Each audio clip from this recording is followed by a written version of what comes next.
Starmer's first big test. PM faces national crisis as Cobra meets to tackle chaos caused by catastrophic global IT outage. Whitehall officials have held a Cobra crisis meeting to discuss the global IT outage hammering public services this morning. No 10 said Keir Starmer and his cabinet was being kept abreast of events as the most serious IT outage the world has ever seen sparked chaos. They were in a meeting with the Ukrainian President Zelensky this morning as the carnage deepened, preventing the first major crisis test of the new administration. It has left planes and trains grounded, the NHS disrupted, shops closed, football teams unable to sell tickets and banks and TV channels knocked offline. The Cobra system that deals with matters of national emergency or major disruption has been fired up, Chancellor of the Duchy of Lancaster Pat McFadden said. But while officials covering affected sectors have met, there are as yet no plans for a ministerial-level meeting, Number 10 said.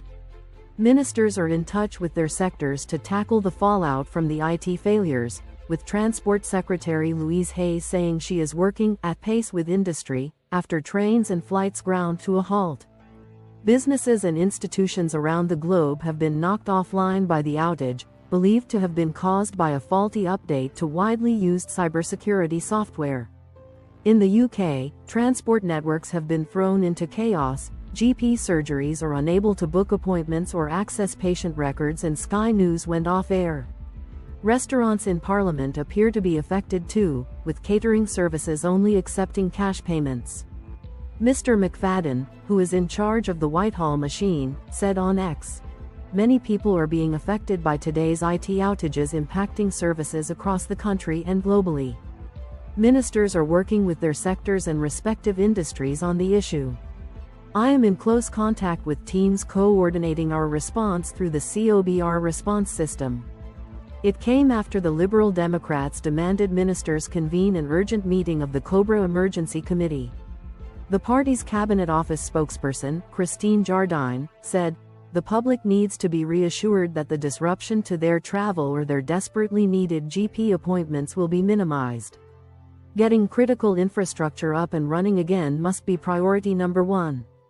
The National Cybersecurity Center should also be working with small businesses and other organizations to help them deal with the outage.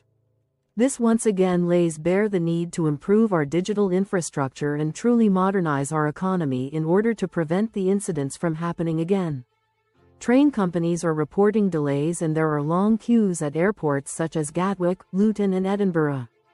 Transport Secretary Ms. Haigh tweeted, "We are aware of IT failures impacting several transport operators and terminals today, and we're working at pace with industry and across government on the issue. There are no known security issues at present."